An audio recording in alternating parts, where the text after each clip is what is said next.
Paul Doyle one man, a meticulously planned attack, and a city that would never forget that fateful parade.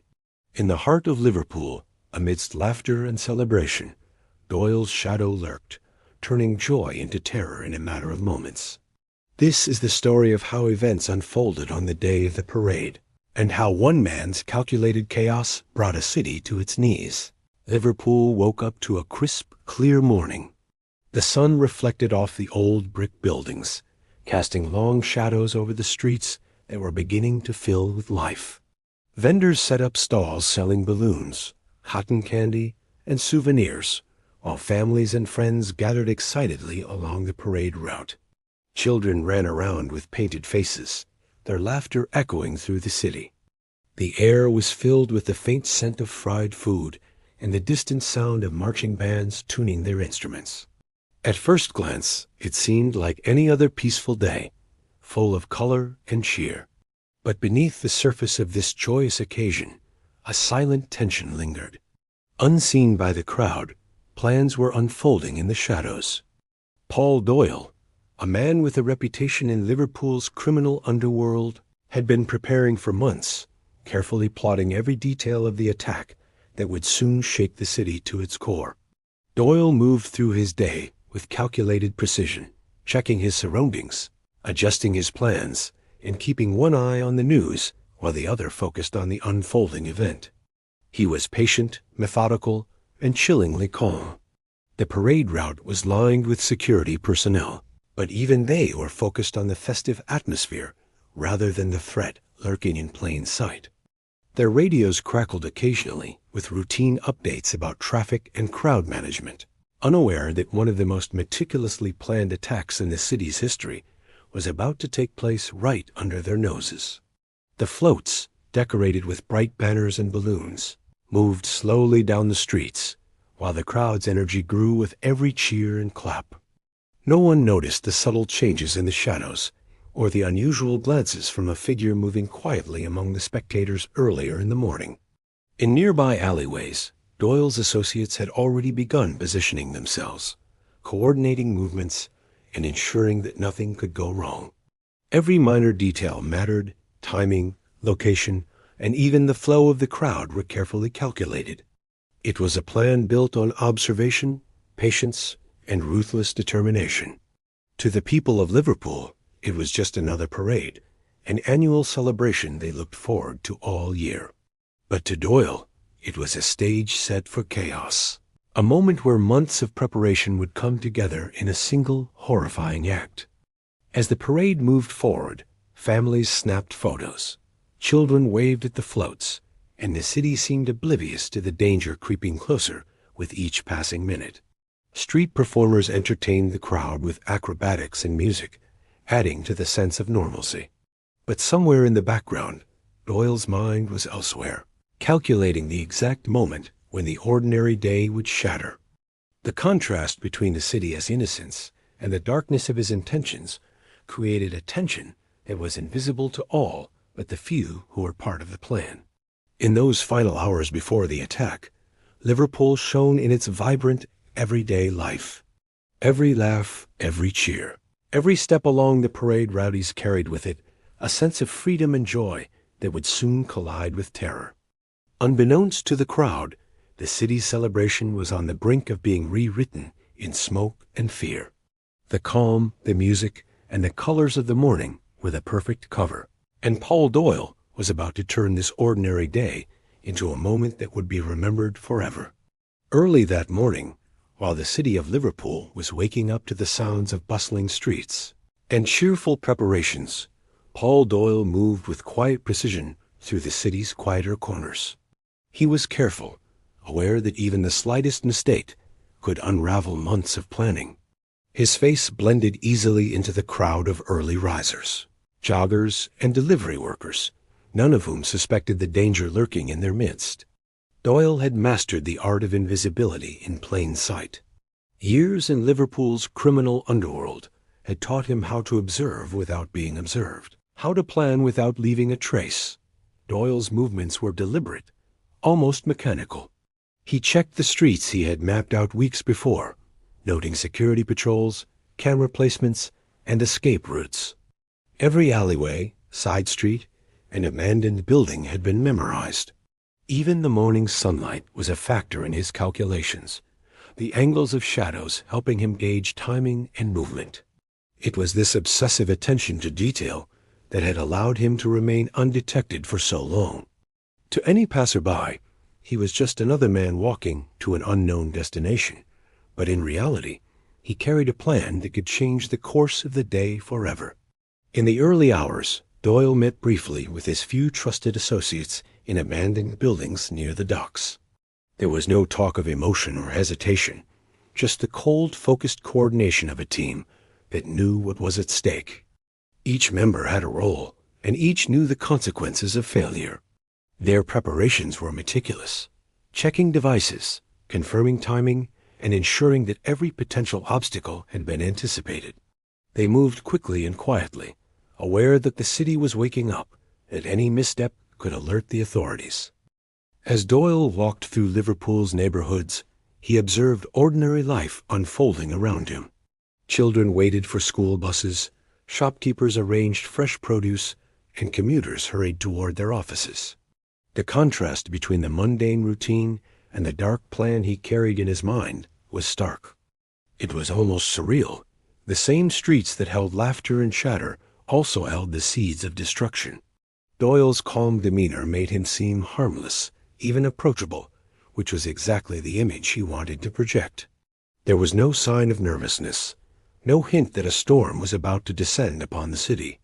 Security forces, meanwhile, were focused on managing the crowd at the parade, unaware of the shadow that had entered their city. Doyle moved like a ghost through checkpoints and busy streets, his knowledge of the city allowing him to bypass areas that might slow an ordinary person. Every step, every glance, every pause was part of a strategy honed over months of careful observation. He understood timing and patience in a way that few did. For him, the attack was not just an act of violence, it was the culmination of calculated control. By the time the first floats began rolling down the parade route, Doyle had returned to his final position, unseen and unchallenged. The city continued in blissful ignorance, caught between the beauty of celebration and the shadow that had already settled among them. Every sound, every cheer, every movement around him was a part of his assessment. The attack was no longer a concept, it was imminent, waiting for the precise moment when Doyle would unleash chaos on Liverpool's unsuspecting streets. In those quiet, tense hours before the eruption of terror, the city had no idea how close it was to disaster, nor that a single man calm and composed held this power to transform their joyous morning into a nightmare. The parade had reached the heart of Liverpool with music, laughter, and cheers filling the streets. Floats decorated with vibrant colors moved slowly, each one greeted with applause from families, friends, and tourists alike. Children waved enthusiastically, adults smiled, and the city seemed to glow under the mid-morning sun. The atmosphere was electric, completely unaware of the dark plan that had been set into motion hours earlier. Suddenly, a sharp, deafening explosion tore through the air, shattering the calm and joy. The music screeched to a halt as smoke and dust erupted from the center of the square. The crowd froze for a split second, stunned by the sudden chaos, before panic erupted. Screams filled the streets as people ran in every direction, some tripping over each other, others pushing frantically to escape. The smell of burning material mixed with dust, adding to the confusion and fear. In an instant, the festive scene transformed into a nightmare. Emergency sirens wailed in the distance as first responders rushed toward the chaos. Police officers tried to manage the fleeing crowd, while paramedics navigated through the debris to reach the injured. The scene was overwhelming. The explosion had left scattered remnants of the parade and injured spectators across a wide area. Witnesses later described the moment as surreal, a blur of smoke, chaos, and disbelief. No one could immediately comprehend that this was not an accident, but a deliberate, planned attack. Investigators would later uncover the full scale of Paul Doyle's involvement. The device that caused the explosion had been hidden in plain sight, carefully disguised among parade props. Doyle's meticulous planning ensured that the moment of impact would maximize chaos without revealing his identity. Every detail had been accounted for. Timing, placement, and escape routes were all designed to avoid early detection. The methodical approach was chilling, revealing a level of calculation that horrified authorities once discovered. Amid the chaos, many spectators acted instinctively to help one another. Strangers carried children to safety, held the injured, and guided the disoriented through streets clouded with smoke. The bravery of ordinary citizens became a stark contrast to the calculated cruelty behind the attack. Meanwhile, Doyle and his associates had vanished into the maze of Liverpool's streets, leaving behind only the destruction and confusion. CCTV footage and eyewitness accounts later pieced together the exact sequence of events. The explosion, although sudden and devastating, was only the opening act. Emergency services had to manage not only physical injuries, but the psychological shock that rippled through the city. Families were separated in the panic, and the parade, which had been a symbol of community celebration, was permanently marked by terror. The attack left a lasting scar on Liverpool. In the immediate aftermath, questions dominated the news and conversations across the city. How could this happen on such a bright, ordinary day? How had someone planned and executed it so precisely, without detection? Authorities scrambled to understand the extent of Doyle's network, tracing every movement, communication, and connection that had enabled him to turn a moment of joy into an unforgettable nightmare. The day that began with laughter and music ended in smoke, sirens, and fear, forever changing the city's perception of safety and the parade they once cherished. The morning after the parade attack, Liverpool was a city on edge. Smoke still lingered in the streets, and the echoes of panic could be felt long after the crowds had dispersed. Authorities immediately began what would become a massive citywide investigation. Police cordons stretched across neighborhoods.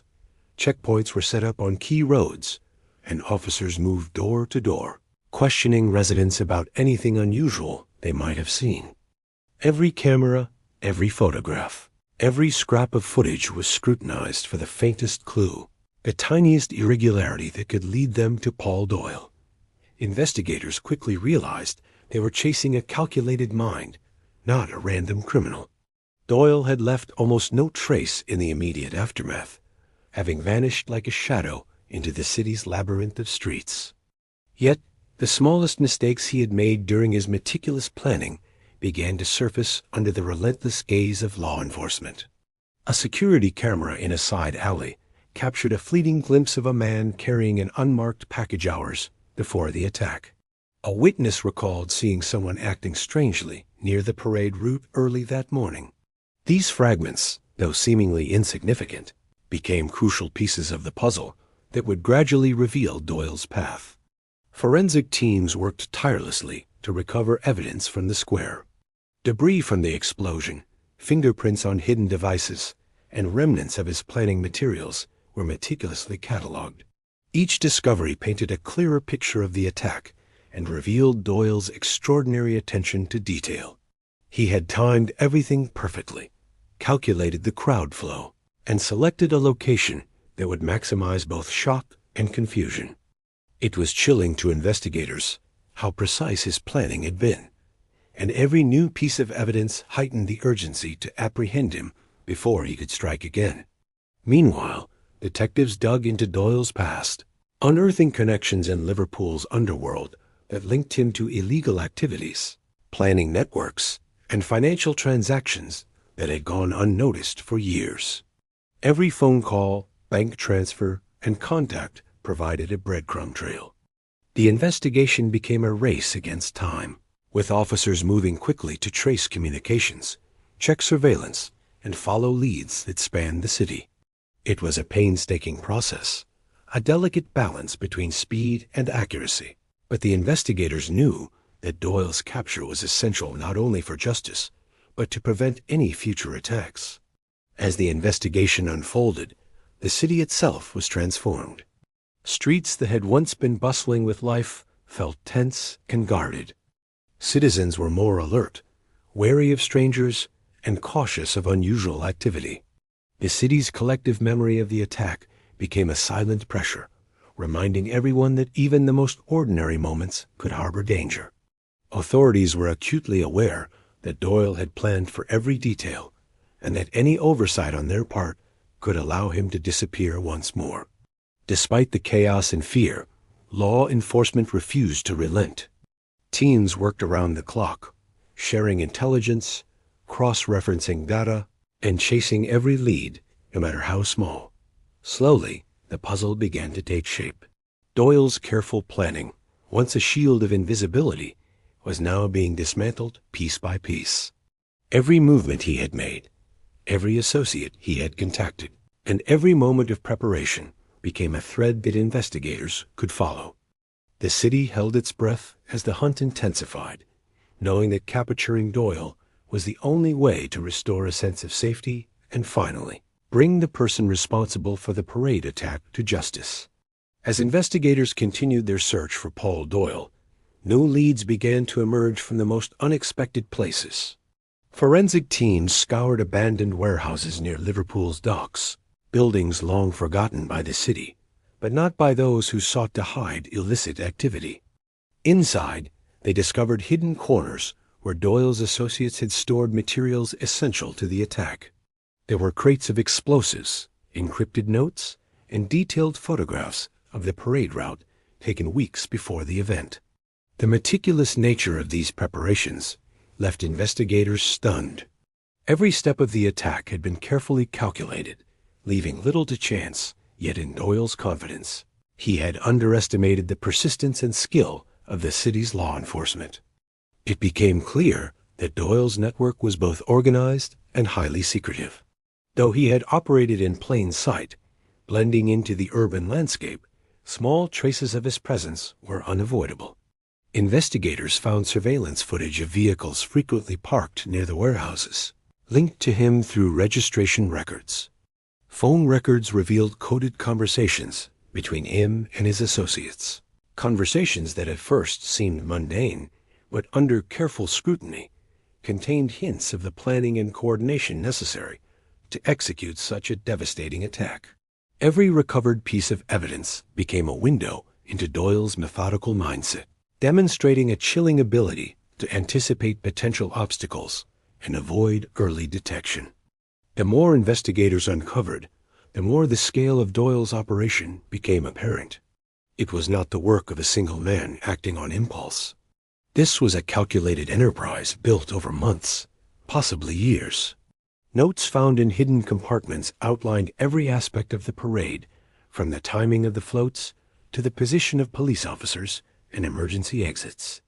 It was a level of attention that went far beyond simple criminal intent.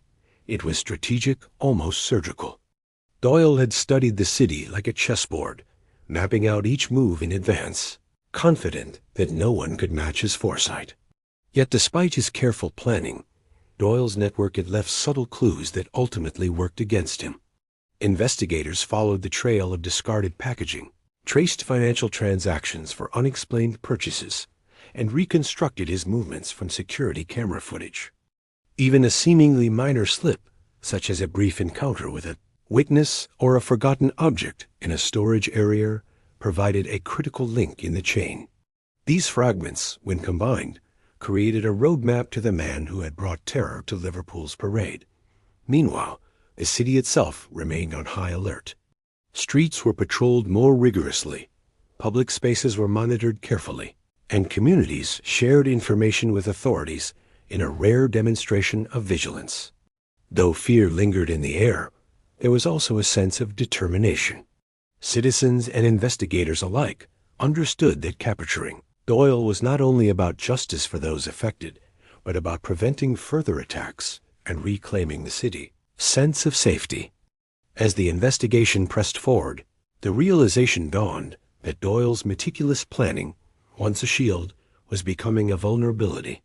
Every secret warehouse, every coded message, and every carefully hidden device left evidence in its wake, evidence that skilled detectives could interpret and follow. Slowly but surely, the pieces began to fit together, drawing a path straight to Doyle. The chase was far from over, but the city's law enforcement had begun to close in, turning the shadows in which Doyle had operated into a trap from which escape would soon be impossible. Weeks of intense surveillance and painstaking investigation finally brought Liverpool's law enforcement closer to Paul Doyle than ever before. Every lead had been followed, every clue meticulously analyzed, and a network of officers coordinated across the city to track his movements. Doyle, skilled at blending into the crowd, had grown complacent in his confidence, assuming the chaos he had orchestrated had left him untouchable.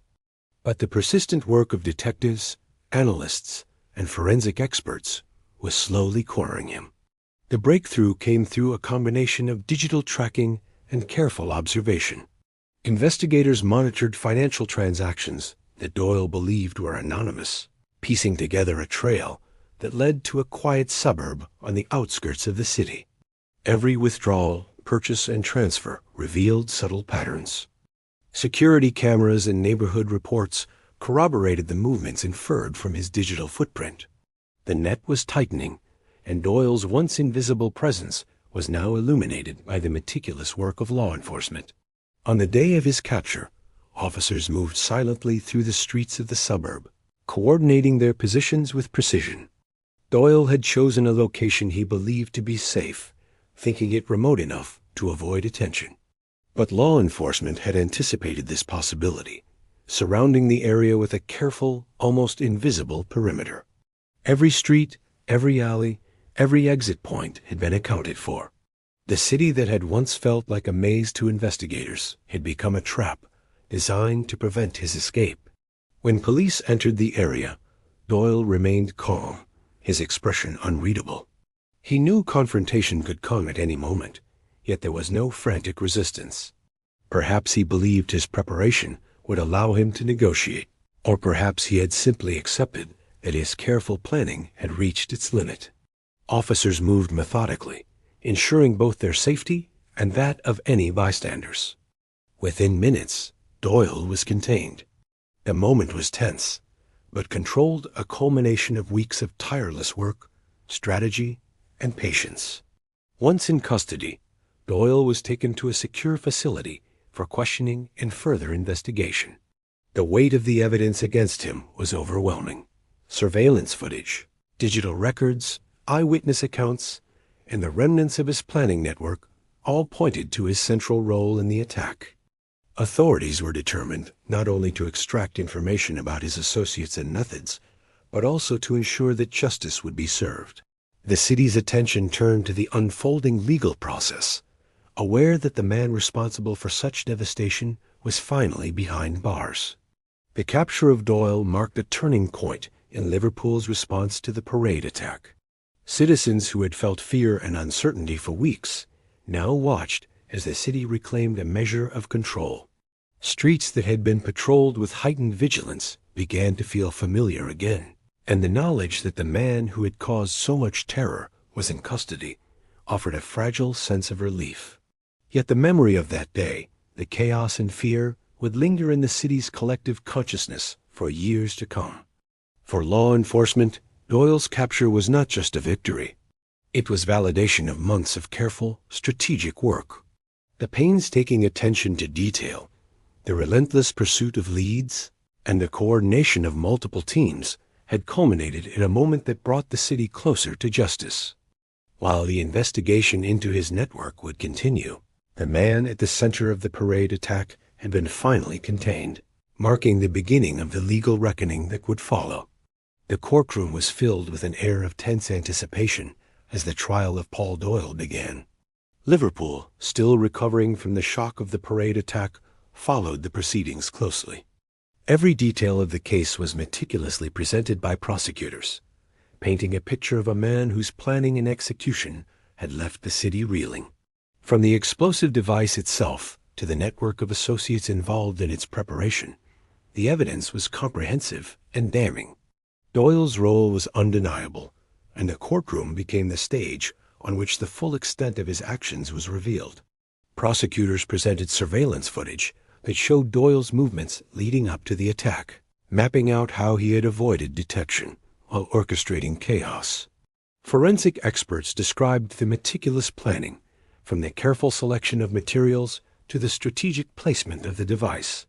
Digital communications were decoded and explained, revealing the coded language Doyle had used to communicate with his network. Every piece of evidence, no matter how small, contributed to a narrative of a man who had calculated every detail of the attack with ruthless precision. Witnesses provided chilling accounts of that day. Survivors described the sudden eruption of chaos, the panic that spread through the crowd, and the desperate attempts to save loved ones. Emergency responders recounted their efforts to navigate the smoke-filled streets, treat the injured, and maintain order amidst the confusion. Each testimony highlighted the human cost of Doyle's actions, showing the contrast between the ordinary joy of the parade and the extraordinary horror he had unleashed. The courtroom was filled with moments of silence and reflection as the scale of the event became undeniable. As the trial progressed, more revelations came to light. Investigators detailed how Doyle's meticulous planning had allowed him to evade initial capture, yet small errors in his network had ultimately led to his downfall. Notes, photographs, and financial records demonstrated a methodical approach that was both chilling and fascinating. The courtroom followed the careful unraveling of a criminal mind that had been hidden behind the city's everyday life, now laid bare for all to see. The process was exhausting, yet it reinforced the importance of every investigative step taken to bring him to justice. For the public, the trial offered a mixture of relief and horror. Relief that Doyle had been captured and would be held accountable. Horror at the cold calculation behind the attack. The city absorbed each detail, processing the near misses, the bravery of citizens, and the devastating impact on those who had attended the parade. Doyle's network and methods became a lesson in the importance of vigilance, forensic skill, and the tireless work of law enforcement. The culmination of the trial left little doubt in anyone's mind. The evidence, witness testimonies, and expert analysis collectively painted a portrait of a man who had brought terror to an entire city, and who would now face the consequences. The courtroom became not just a place of legal proceedings, but a stage for justice, a reminder that meticulous planning, no matter how clever, could not overcome the persistence and dedication of those determined to uphold the law. By the time the trial concluded, the story of the parade attack had been fully revealed, exposing the depth of Doyle's planning and the resilience of a city that refused to be broken.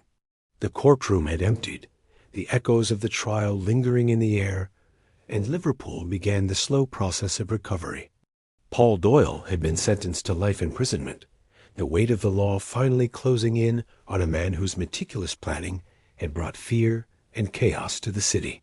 For those who had survived the parade attack, the news offered a mixture of relief, closure, and a lingering sense of disbelief.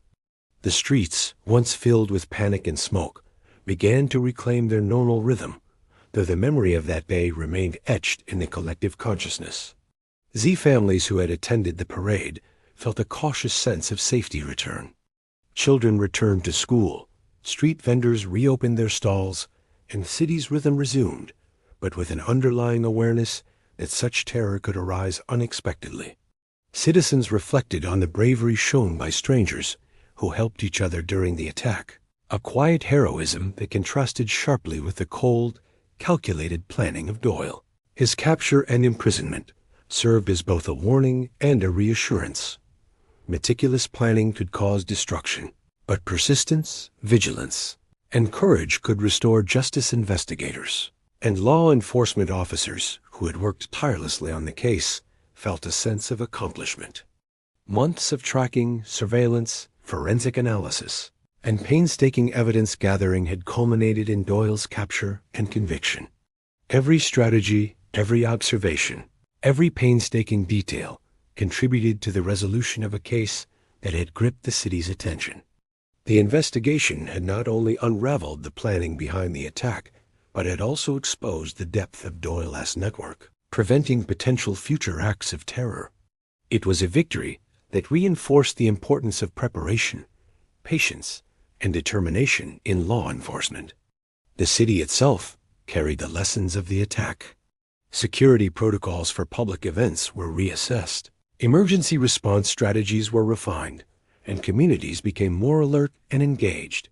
The parade, once purely a celebration, now held a dual significance, a reminder of joy and a testament to resilience.